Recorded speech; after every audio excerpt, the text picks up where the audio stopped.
Hey guys, let's start with a very interesting pro-revenge story by Epic Winter Wolf. Keep kicking myself and other students off our remote desktop link for the heck of it? Enjoy the consequences. This is a repost after a small issue with Rule 6 that resulted in the original being taken down, and has now been rectified. Thank you, mods. Please also read thoroughly before commenting. It's really r/facepalm worthy the number of stupid comments I'm seeing because apparently a lot of you can't read. So, this happened last October in 2020, and I feel it's finally safe to share it. Given the situation at that time, going to campus was a no-go, so everything was online. As such, a lot of programs used for coursework, which were only on PC, needed a remote link for those of us on Macs or other devices. This link connects students to assigned desktops physically on campus through an application like Citrix. It would only allow students onto the desktops when another class was not remotely using that lab at the time and at night when registered classes were done. The on-campus computers would show that their drives were in use, so the students who lived on campus would know that someone was remotely accessing it.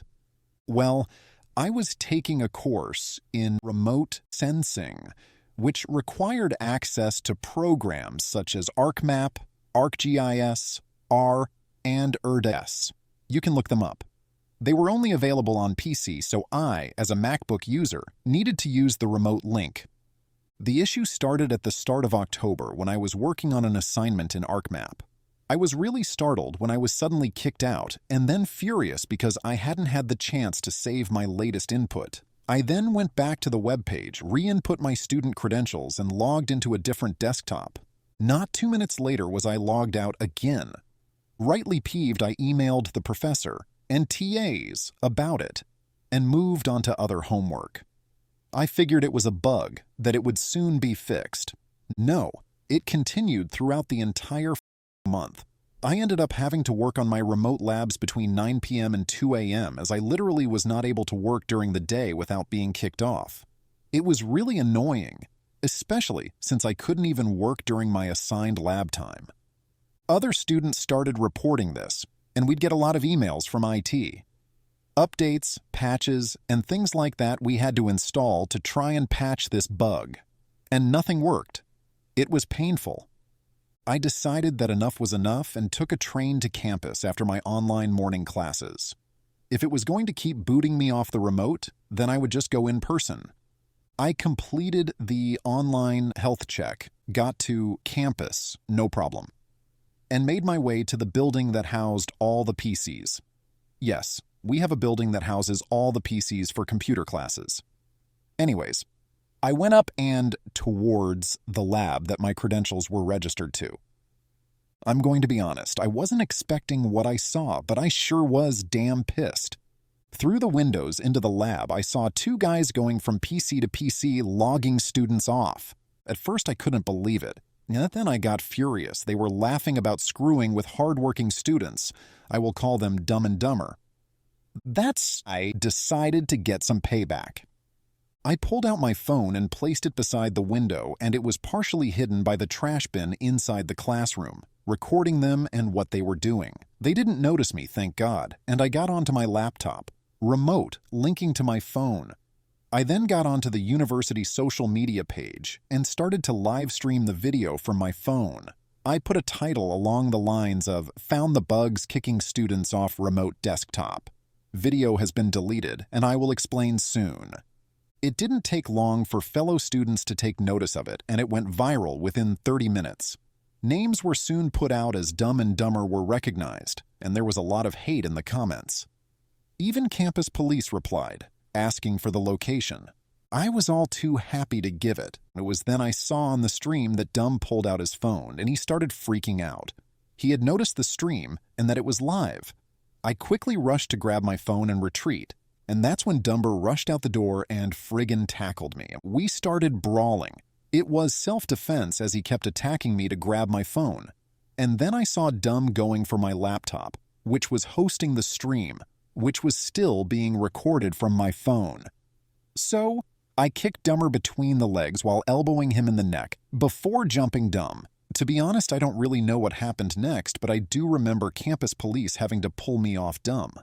Apparently, I had full-bodied tackled him away from my laptop and he punched me in the face, with me apparently grabbing his carry-on bag, bashing him over the head with it, accidentally cracking his laptop. Oops. So anyways, the fight was broken up and we were all taken down to the campus police office. To make a very long story short, I got a relative slap on the wrist for my part of it. Had to do some on-campus community service, but my record was kept clean. Thankfully, I was not charged for the fight or the laptop, as I was able to prove self-defense and that they hit me first / tried to destroy my property intentionally, which made it worse for them. I was let off on the laptop for a technicality, as I was punched in the face and had no idea that he even had a laptop in his carry-on. Phew. As for Dumb and Dumber, I was called in to testify at each of their hearings in December.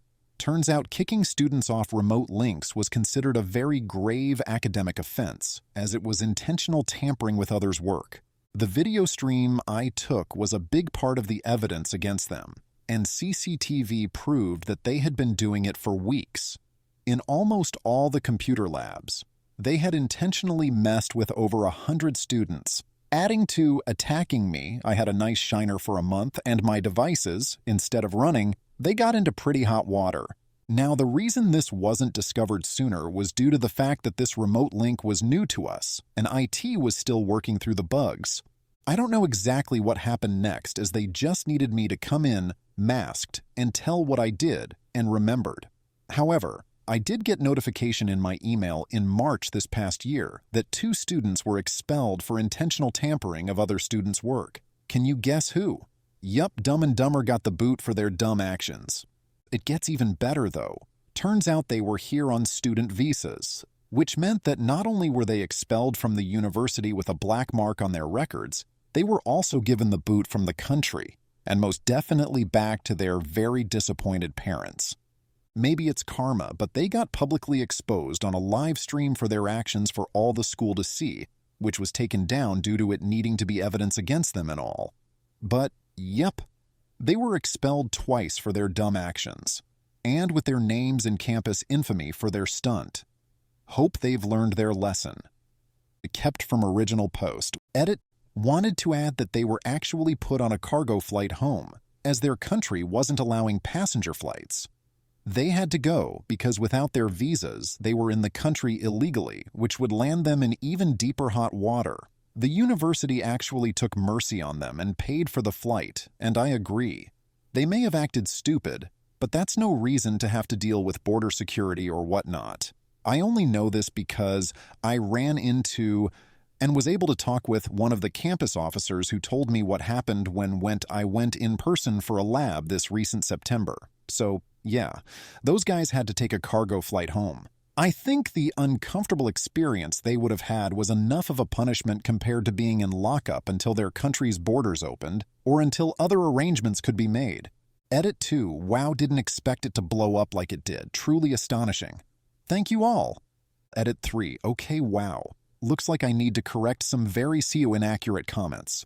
First off, I'm not from Poland, beautiful place though. I'm in Canada. That actually exists, and am a former American citizen. Second, I can't say exactly, but Dumb and Dumber are from East Europe or Asia.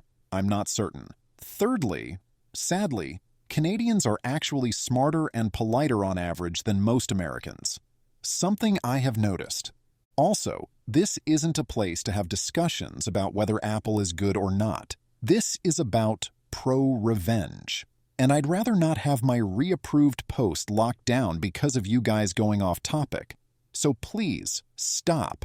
Edit 4, seriously, is no one actually reading the first sentence? This is a repost of my story that was originally taken down due to a miscommunication between the mods over Rule 6. That issue is now resolved. So I'm reposting, thank you. Edit 5. Do I seriously have to clarify this? Fine. I'm a 6-foot-plus tall woman who works out weekly and during my childhood and teens excelled in fighting sports and self-defense classes such as karate, judo, jiu-jitsu, boxing, and enjoyed and excelled in basketball, volleyball, dodgeball. I consider it a sport. Baseball, softball, swimming, cycling, skiing, and recently added archery, all while excelling in my science classes. I am also broad-shouldered, and from all those sports I enjoy very, very strong. I know how to fight and how to take down others much larger than I. In high school, I beat up bullies, male bullies, on the daily. Even though I haven't been as active in the past few years due to university homework crunch, I have stayed very fit. So yes, I could take Skinny Dumb and Skinner Dumber, who were both shorter than I by a foot at minimum, easily. They just happened to get the drop on me. I still kicked their butts, and they're lucky I didn't break any bones. And the reason I didn't press charges, or really notice if charges of assault on me were pressed, was because I just wanted to move on and do all the homework that had piled up due to Dumb and Dumber. The term was only 4 months, sept to dec, with December being final exam time. So I'm sorry if I didn't care about what the university was doing with them. I just wanted to get my homework in so I didn't fail my courses. Also, can no one read? Like, seriously? Here are some top comments on the post. The first one is from _trackstar. As a fellow MacBook user, I had a professor who required a Windows program. As a side note, it was frustrating as the professor, quite lazily I might add, wrote her own book, which was just screenshots of her computer as the lessons. And the software had newer free releases but required the Windows and paid archived version, as she could not figure out how to open the Mac file versions either. So basically, I had to spend a lot of time fighting with the teacher to sign off on times for me to get into the computer lab. The next comment is from Mike Beat Rice, since there's a lot here that doesn't completely make sense to me. When you're remotely logging in, they shouldn't be able to see your session. That would be wildly insecure. It should have been ridiculously easy for even an entry-level IT person to see what was happening in one of the server logs. Issuing patches, updates, and other things to personal computers that aren't administered by them is also hard to swallow, especially considering they would be talking to the other company's support group and this bug would only exist on your campus. They'd also most likely request debug logs, which would show that nothing abnormal was happening in the software itself. Do you have any links to video, other student screen grabs of your live stream, news articles? Anyone else independently talking about this that can back it up? Anything that goes viral shouldn't be able to be wiped clean off the internet, and I'm having no luck finding his when trying to search. Maybe there's coverage in the school paper or at least some sort of statement issued to the students telling them they won't be having issues anymore. I really want to believe this story because it's pretty awesome, but it's a doozy and feels like it has some really big holes. Maybe it's just embellished to make for a better story? Based on true events. Please, someone help me understand how everything I'm saying is wrong so I can believe this excellent tale. Here is Snappy Land with a technical question. Technical question about remote desktop. First, I do believe the story. I'm not questioning the believability of the story. I do have a question about how remote desktop works. Almost 15 years ago, I took some graduate classes to qualify for an additional professional certificate. The university I used had a feature they called remote desktop, where we could use a browser at home to go to remote.smallstateu.edu, where small statue stands for the real name of the university. Once we got there, we saw what looked like a desktop of an on-campus computer, and we could access licensed software the university had paid for, just like in the story. However, were we each actually tying up a particular physical computer on the campus when we did that? My understanding at the time was that remote.smallstateu.edu took us to a virtual university desktop instead of tying up an actual physical computer somewhere on campus. Is there more than one kind of remote desktop? Or when I used it, was I tying up an actual on-campus computer? Wow, the revenge was satisfying. By recording their actions and live streaming the video to the campus, OP made Dumb and Dumber get what they deserved. Public shaming, expulsion from the campus, and on top of it, deportation from the country, which ruined their educational year at least. This was a really satisfying revenge. Let's now jump on to the next story. It is from Zarina Blue.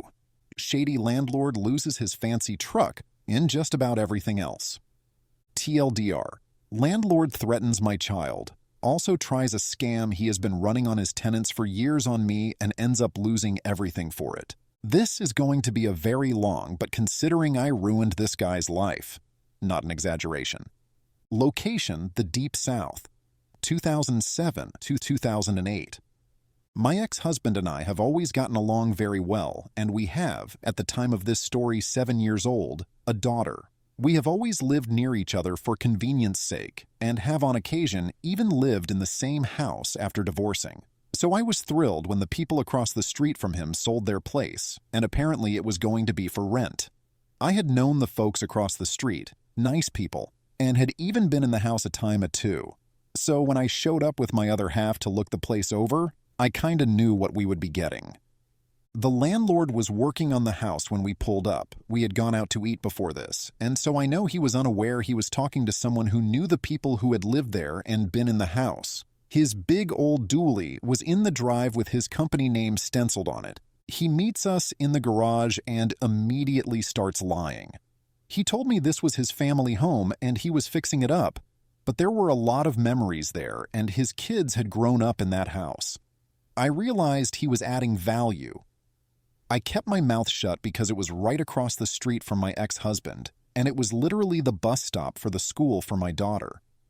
He continued to lie, and I kinda tuned him out.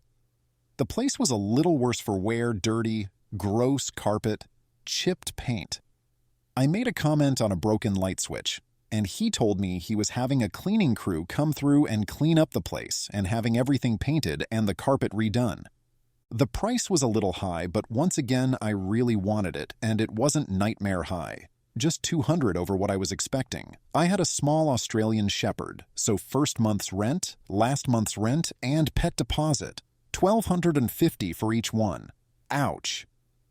So about 2 weeks later, it was move-in day. I should have known something was up when the key was left in a combo box on the door.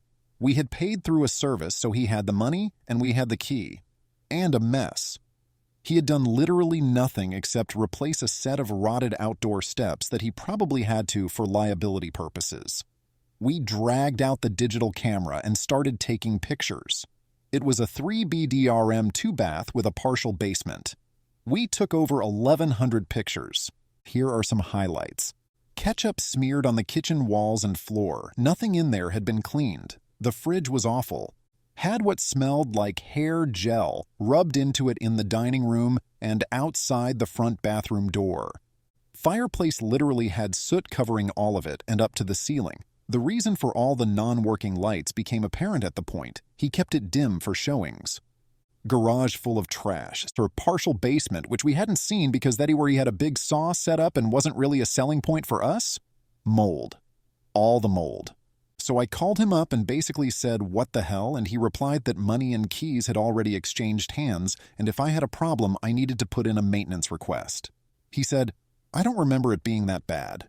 Sounds like you made a mess moving in." Okay, so now I knew exactly how shitty of a person I am dealing with. Put in a maintenance request about the mold, went out and bought all the bleach, other cleaning supplies, and a carpet cleaner. I am a military brat who lived in base housing. I know how to clean. And we got to work. It took 2 days of 4 adults. My ex and a friend came over to help to get the place passable. We even changed out the blinds. They were broken and dangerous. During this, landlord comes over to look at the mold, and I kid you not, grabs a roll of my paper towels and my bleach spray and starts wiping the mold off the walls. He had just walked into the garage, grabbed some cleaning stuff I had down in the garage, and I found him about halfway through his cleaning job. That's all he did. Fast forward 3 months, time for an inspection. Okay, he tells me he will be there tomorrow at 8 a.m. He shows up at 6:30 p.m., demands to be let in. I let him in and he starts taking pictures of dishes in the sink. Dinner was still on the table. And lecturing me about cleaning up when I cook. So in front of him, I pulled out my digital camera and took one of him taking a pic of dishes for dinner with dinner still on the table and a time date stamp. He wanted to go through drawers in my bedroom. I laughed at him. Didn't hear from him again till move-out time. If you thought I was staying there longer than a year, then you are crazier than I was when I rented that place. He sent me a move-out checklist, professional steam cleaning and white glove clean of the entire house. New pine straw for landscaping, all rooms needed to be repainted wheat. When we moved in, the bathroom was literally turquoise. So we got to work. Steam cleaned, white glove clean, etc., then took another 1,000 pics. He walks through and is pissed. He even ran a white rag on the top of the ceiling fan. He snatched the keys out of my hand and told me to expect to hear from him in 10 days about the deposit. That doesn't sound good. 2 weeks later, I get a bill for $37.50 for more professional steam cleaning or HVAC clean out. Apparently, we didn't use the right brand of wheat. Oh, yes, we did. 2 things I haven't disclosed. I have a bad habit of recording bad people, or just to CYA, and my mom is a landlord in the next state. She is the good kind who never was able to make money at it. If people told her they couldn't afford to pay her because they needed the money to feed their children, well, my mom usually gave them money. So glad she got out. But my mom was very familiar with the laws and had looked a few things up about my landlord. So I grabbed my little recorder and called him. He owns a real estate business, his side is rental stuff, and his wife's and grown daughters bought and sold houses. His oldest daughter picks up and transfers me to him. It gets ugly fast, and he tells me that I must have let my Australian Shepherd pee in the vent grates. What the hell? And that the way I take care of my daughter would be very interesting to CPS. He can help me work out a payment plan, but pretty soon we would be getting into collections territory. At one point, he actually says that all tenants are liars. Nice. About 20 minutes of being threatened, I call my mom back. TBH, I am pretty damn shaking up. CPS? For what? So my mom tells me to pretend like I am playing along and ask for an itemized receipt. Tell him your mom is going to cover it and tell him your mom needs it before turning over the money. I had 10 minutes after I asked. On my end, the professional steam cleaner was a friend of mine who had a business and gave me a discount. HVAC was a scam. The company he listed belonged to his brother-in-law, was defunct, and out of another state. Since I had before, /after/, and his new listing pictures, I knew he hadn't hired anyone to do HVAC cleaning. The vents were painted to the walls and all the pics. We saved our paint receipts, and I actually had pics of us painting. You can see the right brand and color clear as day. I called his business and told his daughter that I would be taking him to court. She obviously was unaware of what a her father was, because when I told her, no one threatens my little girl, she didn't know what I was talking about. So I put her on speakerphone and played a recording of her dad threatening to have CPS come visit if I didn't pay up, and she made it most of the way through before asking me to turn it off. And then she put me on hold to get her mom, his wife. She tried to reason with me, and I backed up the tape to the part where he talks about what happens to kids in the foster system and played it. She told me they would get back to me. They actually did. The mom and eldest called me on speakerphone and apologized. They told me how the business was divided and how they normally don't deal with rental stuff. I told them it was fine, but I was still taking him to court. Time for court. We ended up in arbitration. I showed up with 2 laptops for before and after, proof of his fake HVAC crap, a stack of literal receipts, him committing a crime by threatening to falsely call CPS, and a pretty good working knowledge of renter law in that state. At one point, the arbitrator asked me if I was a paralegal. He had a picture of dirty dishes and stories about how I lived like a pig. I pulled up the pic of the same sink of dishes, with dinner in the foreground, time and date stamped. The arbitrator actually asked, "Did you expect her to do the dishes before she ate her dinner?" Even the woman taking notes for the arbitrator was grossed out when I showed them the ketchup and basement mold pics. Did you know you can get 3x what you ask for in a rental dispute depending on your state? Yeah, you can. I did. The arbitrator used the word appalling when describing the landlord's behavior. When I went out in the hallway afterwards, there was a young couple there asking the clerk if landlord was available yet. Apparently, they were waiting for their turn at arbitration. I asked them if their case was HVAC related. Sure enough, it was. I pulled out all the paperwork I had about it and handed it to them with my number. actually got several calls from his other tenants. He had been running that scam a while, and these kids I had handed the paper to had looked up every house on the landlord's website and went door to door warning them. Smart. I hadn't thought of that. Meanwhile, my mother was filing a complaint with everyone she could think of because he had his business listed as a suite, which turned out to be a P.O. box. Huge no-no. Your business must be a location that can be served by the courts. A year later, I saw a truck with his logo drive past. But it wasn't the dually. It was an older F-150. So I looked him up in the county clerk's records. Well, first it seems he got divorced and cleaned out. The house, big truck, everything went to her. Then she sued him for the business. He got to keep the name, and she took everything else. I looked up the realty website, using her maiden name to search. Her and the eldest daughter were using her maiden name and had a whole new web page and set up. Also, my mom got notice that her complaint was being addressed, and he had his license suspended and a huge fine to get reinstated.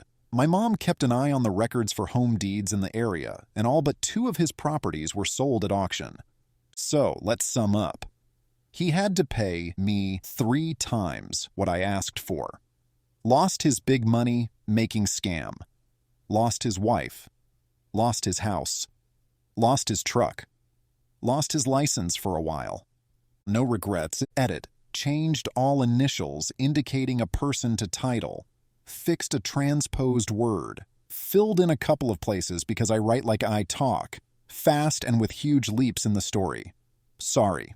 Let me know if I missed any people initials. It's 7 a.m. here. Edit again, a golden a hugs. Wow, thanks folks, thank you so much. Here are some top comments, son, the post. The first one is from Bassman OZ. As an honest and fair landlord, people like this really piss me off.